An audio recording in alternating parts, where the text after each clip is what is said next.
हे केशव, तुम कहते हो कि हर प्राणी अपनी अपनी प्रवृत्ति के अनुसार अलग अलग कामना करता है, परंतु मेरे विचार में प्राणी में चाहे कोई भी गुण प्रधान हो, उसकी कैसी भी प्रवृत्ति हो, फिर भी हर प्राणी एक ही तरह की कामना करता है। अर्थात हर प्राणी केवल सुख की कामना करता है, दुख की कामना कोई नहीं करता। वो कभी दुखी नहीं होना चाहता, इसीलिए सदा सुख के लिए प्रयत्न करता रहता है, चाहे वह मनुष्य राजा हो या रंक हो, स्त्री हो या पुरुष हो। तुम ठीक कहते हो अर्जुन कि सब सुख की कामना करते हैं, परंतु सुख की परिभाषा हर एक व्यक्ति की प्रवृत्ति और रुचि के अनुसार बदल जाती है।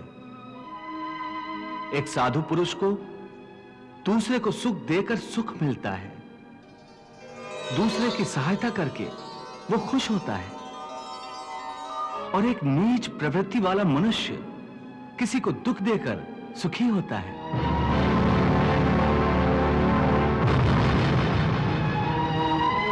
दूसरा सुखी हो तो उसे दुख होता है। इसके लिए सुख और दुख की परिभाषा अपनी अपनी प्रवृत्ति और रुचि के अनुसार हर प्राणी के लिए अलग अलग है। हे पार्थ, जो कर्मयोगी होते हैं वो आसक्ति छोड़कर कर्म की सफलता और विफलता में समबुद्धि से काम लेकर योग द्वारा परमात्मा पर आस्था रखकर कर्म करते हैं। इसे ही समत्व योगा कहते हैं।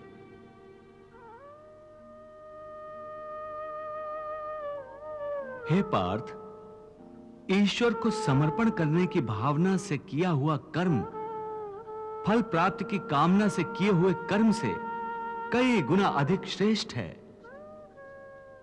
ज्ञानी पुरुष कर्म फल की आशा किए बिना समबुद्धि योग द्वारा कर्म करते हैं और पाप पुण्य आदि भावनाओं से मुक्ति पाते हैं।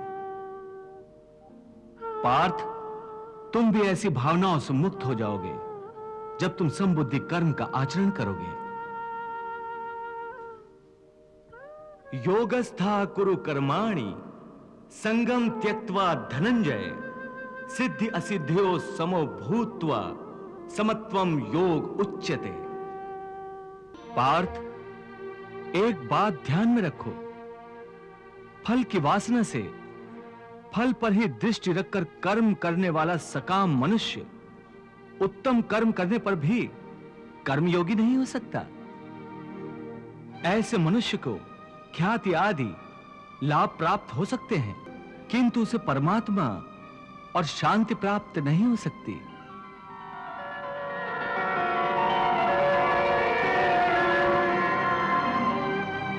हे केशव, मनुष्य को पाप पुण्य दोनों बंधन कारक है, दोनों से भला बुरा प्रारब्ध बनता है। प्रायश्चित द्वारा पाप से मनुष्य मुक्त हो सकता है, परंतु पुण्य से वो मुक्त कैसे होगा? हे अर्जुन, पाप पुण्य, सुख दुख, यश अपयश आदि भावनाएं साधारण मनुष्य के लिए हैं, परंतु जो कर्मयोगी होते हैं वो इन भावनाओं से मुक्त होते हैं, आलिप्त होते हैं। कर्मयोगी अपनी अंतरात्मा की आवाज को परमात्मा का आदेश मानकर आचरण करते हैं। इसमें कहां आती है पाप पुण्य की भावना? हे पार्थ, यदि तुम मोह के अधीन हो गए हो तो निष्काम कर्मयोग कैसे अपनाओगे? तुम्हारी बुद्धि पर जो मोह के अंधकार का पटल छा गया है उसे ज्ञान के प्रकाश से हटा दो और अपनी बुद्धि को मोह के दलदल से बाहर निकालो। हे पार्थ, यदा ते मोह कलिलम बुद्धिर्व्यतितरिष्यति तदा गन्तासि निर्वेदम श्रोतव्यस्य श्रुतस्य च। हे पार्थ, मोह बुद्धि का अज्ञान होता है और इसी अज्ञान के कारण मनुष्य भौतिक आकर्षण में फंस जाता है। वो जानता नहीं कि देह तथा समस्त भोग नश्वर हैं, मिथ्या हैं। जब मनुष्य सत और असत अथवा नित्य और अनित्य का भेद जान जाता है, तब वो निरासक्त हो जाता है। उसे किसी भी चीज का आकर्षण नहीं रह जाता।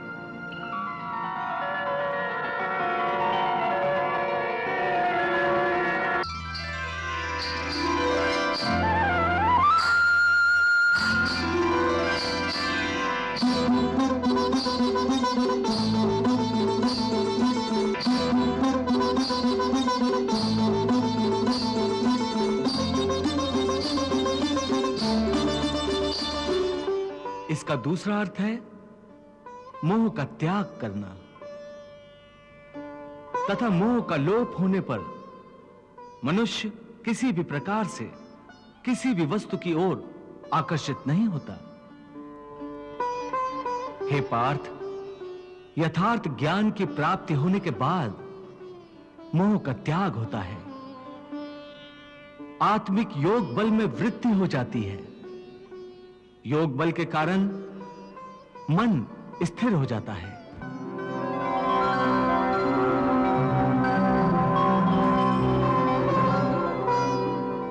और स्थित प्रज्ञ होने के कारण मनुष्य का परमात्मा के साथ योग हो जाता है।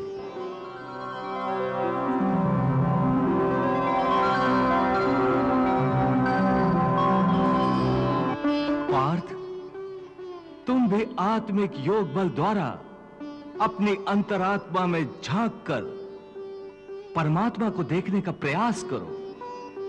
समबुद्धि कर्मयोग का आचरण करो और स्थित प्रज्ञ बन जाओ।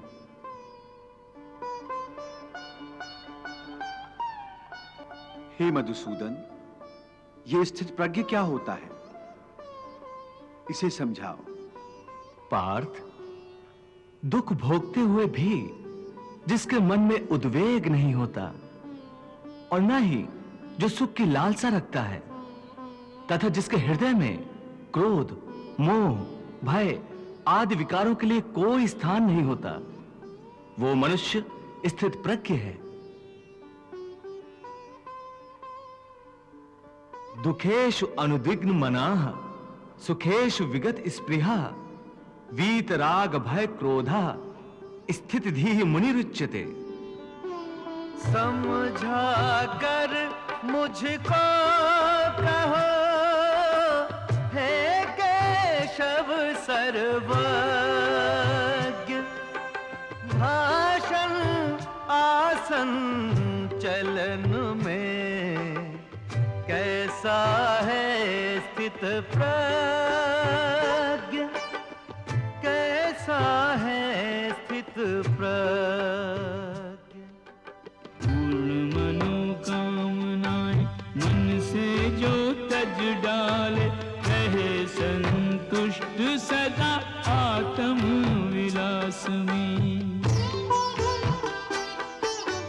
दुख के आने पर जो विचलित ना हो, कदापि नहीं कोई स्पृहा सुख सुमन सुवास में।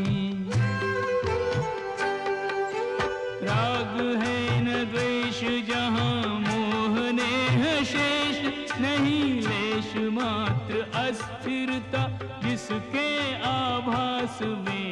शुभ से प्रसन्न हो न अशुभ से जो भय माने, ऐसा स्थित प्रज्ञ रमे योग रस रास में। ऐसा स्थित प्रज्ञ रमे योग रस रास में।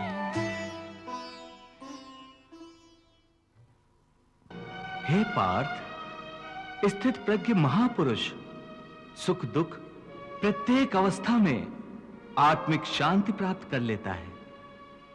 परम आनंद में लीन होने से ऐसे मनुष्य को दुख और सुख कभी विचलित नहीं करते। ऐसे स्थित प्रज्ञ मनुष्य का मन उस दिए की भांति होता है जिसकी लौ स्थिर होती है, कभी डोलती नहीं।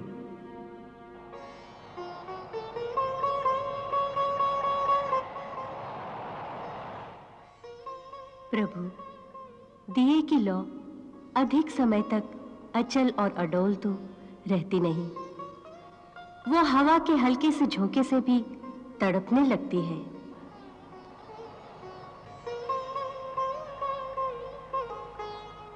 हाँ देवी पार्वती, प्रभु श्री कृष्ण यही तो समझा रहे हैं कि मनुष्य का मन कामनाओं की आंधी में रखे हुए एक दीपक की तरह होता है। कामनाओं के तेज झोंके उस दिए की बाती को स्थिर नहीं रहने देते। प्रभु ये उपदेश दे रहे हैं कि मन को स्थिर रखने के लिए मन की कामनाओं को लगाम देना चाहिए। यदि कामना को लगाम न दी जाए तो एक कामना से दूसरी, फिर दूसरी से तीसरी कामना जन्म लेती रहती है और यह सिलसिला कभी खत्म नहीं होता।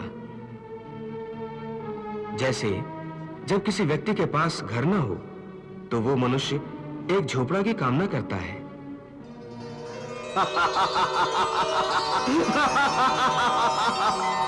झोपड़ा मिल जाता है तो उससे बड़ा घर चाहता है, फिर उससे भी बड़ा घर, और फिर राजमहल की कामना करता है।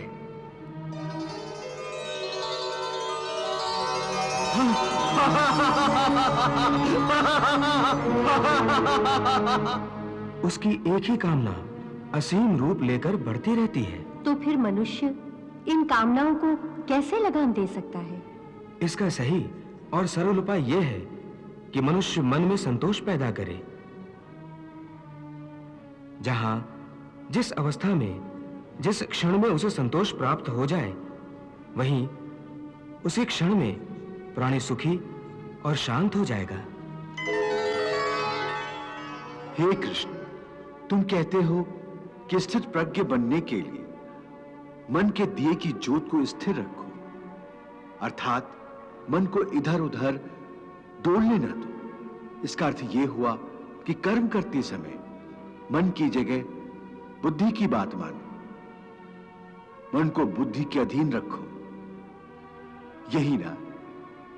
नहीं अर्जुन, केवल बुद्धि पर भरोसा करने में भी खतरा है, इसलिए कि विनाश काल आने पर तो मनुष्य की बुद्धि भी भ्रष्ट हो जाती है। अर्थात जब विपरीत समय आता है तो मनुष्य की अपनी बुद्धि ही उसे गलत रास्ते पर ले जाती है। हे मधुसूदन, मनुष्य न तो अपने मन की इच्छा अनुसार कर्म करे, न ही बुद्धि की सलाह माने, तो फिर मनुष्य बेचारा करे तो क्या करे?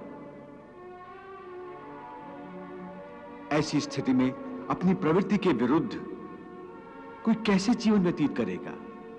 हे मधुसूदन, मुक्ति और मोक्ष का रास्ता अपनाने के लिए कोई मनुष्य अपनी प्रवृत्ति को कैसे बदल सकता है? इसका कोई तरीका मुझे बताओ। प्रवृत्ति को बदलने से पहले यह जान लेना आवश्यक है कि प्रवृत्ति कैसे बनती है। हे अर्जुन, मनुष्य जन्म से ही अपने साथ सत्व, रज और तम तीन गुणों को लेकर पैदा होता है।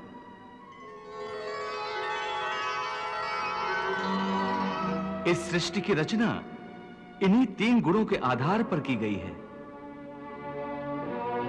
इस त्रिगुणात्मक सृष्टि में रहने वाले समस्त प्राणियों में तीनों गुण विद्यमान होते हैं, परंतु हर प्राणी के अंदर इन तीनों में से कोई न कोई एक गुण अधिक प्रधान होता है, और जिस गुण की प्रधानता अधिक होती है उस प्राणी का चरित्र वैसा ही बन जाता है।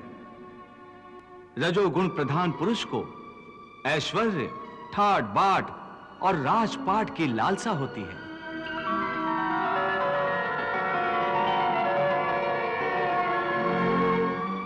तमोगुण वाला आलसी और प्रमादी होता है। द्वेष, क्रोध जैसी नकारात्मक भावनाएं उसमें कूट कूट कर भरी हुई होती हैं।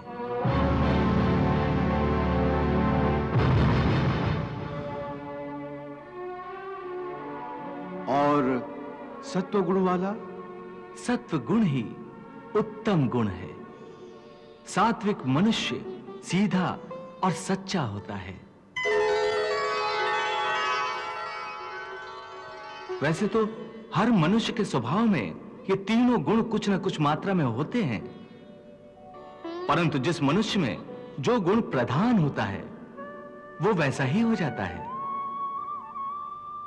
उसकी जैसी प्रवृत्ति होती है वैसी ही रुचि हो जाती है। सो हर मनुष्य अपनी प्रवृत्ति और अपनी रुचि के अनुसार ही कामना करता है। हे केशव, तुम कहते हो कि हर प्राणी अपनी अपनी प्रवृत्ति के अनुसार अलग अलग कामना करता है, परंतु मेरे विचार में प्राणी में चाहे कोई भी गुण प्रधान हो, उसकी कैसी भी प्रवृत्ति हो, फिर भी हर प्राणी एक ही तरह की कामना करता है। अर्थात हर प्राणी केवल सुख की कामना करता है, दुख की कामना कोई नहीं करता। वो कभी दुखी नहीं होना चाहता, इसीलिए सदा सुख के लिए प्रयत्न करता रहता है, चाहे वह मनुष्य राजा हो या रंक हो, स्त्री हो या पुरुष हो। तुम ठीक कहते हो अर्जुन कि सब सुख की कामना करते हैं, परंतु सुख की परिभाषा हर एक व्यक्ति की प्रवृत्ति और रुचि के अनुसार बदल जाती है। एक साधु पुरुष को दूसरे को सुख देकर सुख मिलता है, दूसरे की सहायता करके वो खुश होता है।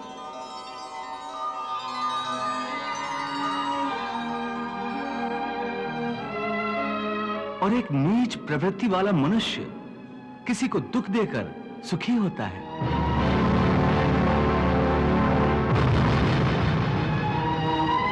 दूसरा सुखी हो तो उसे दुख होता है। इसके लिए सुख और दुख की परिभाषा अपनी अपनी प्रवृत्ति और रुचि के अनुसार हर प्राणी के लिए अलग अलग है। वैसे भी क्या किसी को स्थायी सुख प्राप्त होता है? नहीं होता। ना सुख स्थायी है, ना दुख स्थायी है। परंतु हे केशव, क्या सुख स्थायी नहीं हो सकता? सुख स्थायी कैसे हो सकता है पार्थ? ये संसार तो परिवर्तनशील है, यहां हर क्षण परिवर्तन होता रहता है पार्थ। परिवर्तन तो प्रकृति का नियम है, यहां कोई भी वस्तु स्थायी नहीं होती। तुम्हें याद होगा, मैंने तुम्हें पहले ही बताया था कि हमारे शरीर की अवस्थाएं भी स्थायी नहीं है।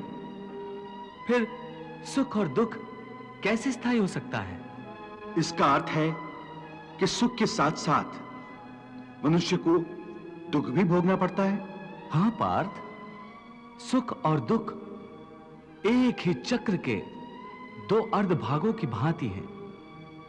यह चक्र चलता रहता है, चलता रहता है। कभी प्राणी सुख में हंसता है,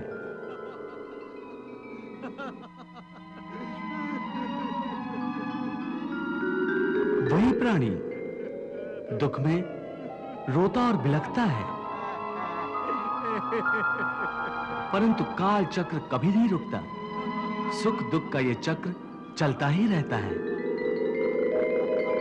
और मनुष्य के जीवन में सुख और दुख लगातार आते जाते रहते हैं। न चक्र ठहरता है, न ही सुख या दुख मनुष्य के जीवन में ठहर पाते हैं। यदि सुख आया तो वो सदा नहीं रहेगा, और यदि दुख आया तो वो भी सदा नहीं रह पाएगा।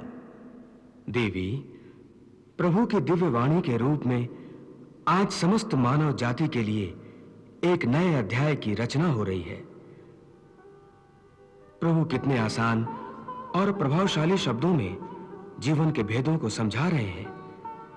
कर्म योग की गुत्थियां खोल खोल कर बता रहे हैं। प्रभु के गुरु उपदेश को यदि मनुष्य भक्ति भाव से ग्रहण करके उसे अपना आचरण बना ले, तो उसे कोई भी धर्म के रास्ते से हटा नहीं सकेगा।